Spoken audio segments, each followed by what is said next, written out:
What's going on, everybody? Brian Mann here, Hands-On Auto Training. Today is May 23rd, 2022. Guys, I got a learning experience today. I actually had a comeback today. I had to go and, well, it was a comeback. That's all I can say, and I'm going to share that with you in a little bit here as we get started on this 2008 Ford F250 that was a no crank, no start, flashing theft light, nothing uncommon there that we haven't seen before. Guys, I do want to tell you that the scope that I was using in today's video is this Pico 2205A.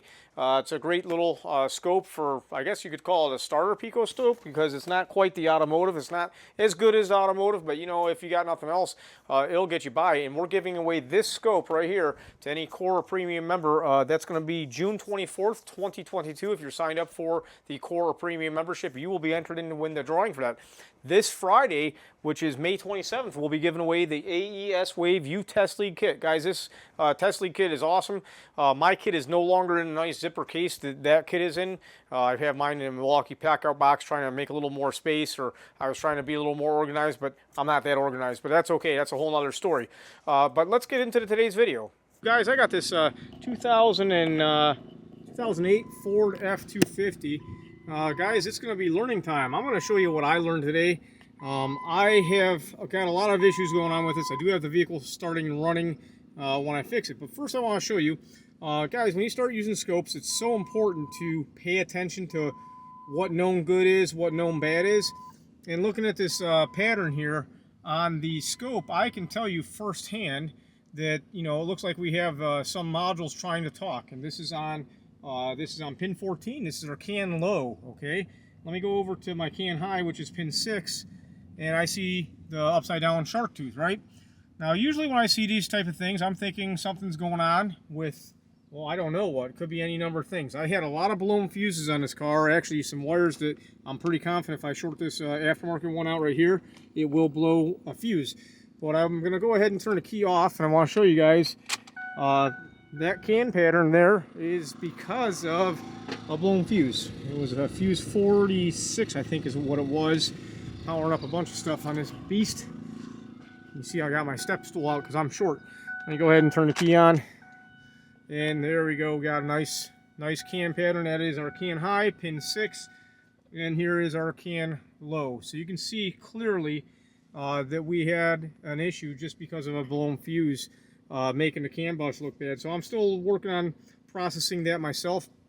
I will be the first one to tell you that I spent some time kind of barking up the wrong tree on this thing. I knew I had a power problem. I didn't have power to one of the fuses that powers up the PATS module.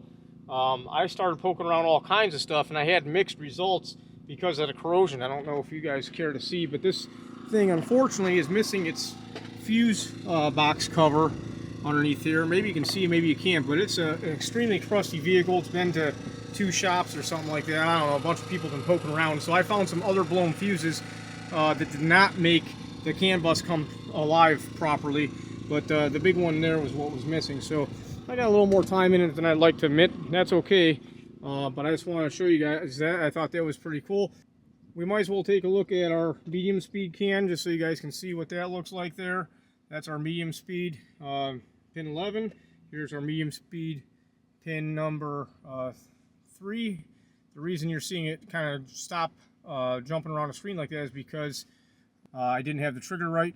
But there you go, that's your medium speed can. So what's really interesting, once again, is looking back at those other patterns with that fuse undone.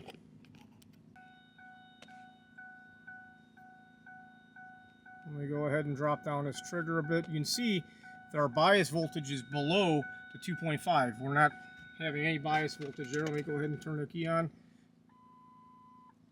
You can see our bias voltage is kind of dipping low, and then you got the pattern like things are trying to talk. So here's the high and here's the low. And you can see the low bias voltage, let me pause that, is looks like it's much lower than it should be.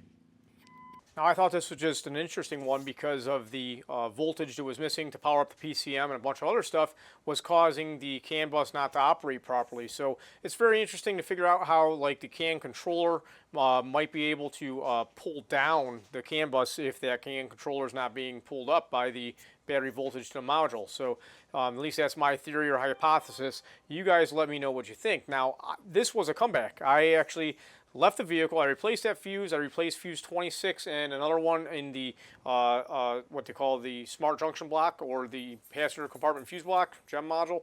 I replaced a couple fuses over there, and I poked around while I started this thing up. I did not drive it or anything like that. Of course, I get a call literally just as I get back home this afternoon, and the customer's like, I drove it 10 feet and it died. And I told him, well, make sure you switch out that 40 amp fuse. Maybe there is something actually that's shorting, causing that fuse to blow.